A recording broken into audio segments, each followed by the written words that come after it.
دیکھیے دنیا بھر میں یہ اصول ہے کہ مال کو مختلف کوالٹی سے بنایا جاتا ہے، اور مختلف کوالٹی سے بنایا ہوا مال اس کی پھر قیمت بھی مختلف ہوتی ہے۔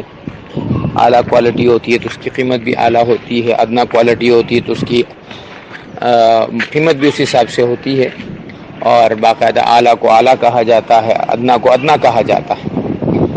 تو اگر کوئی مال اس کو ادنا کوالٹی میں بنایا گیا ہے، کم کوالٹی میں بنایا گیا اور اس کو کم کوالٹی کہہ کر ہی فروخت کیا جا رہا ہے، تو نہ اس میں شرعاً کوئی حرج ہے اور نہ اس کو 2 نمبر مال کہا جائے۔ 2 نمبر کا معنی ہوتا ہے کہ غلط چیز، نہیں غلط نہیں ہے، مال کی مختلف کوالٹیز ہیں۔ ایک آدمی 100 روپے کی چیز خرید سکتا ہے، کوئی اللہ نے 1000 کی وسعت دی ہوئی ہے، کوئی لاکھ کی دی ہوئی ہے۔ کم درجے والے مال کو کم درجہ کہہ کر فروخت کیا جائے، شرعاً اس میں کوئی حرج نہیں ہے، جائز ہے۔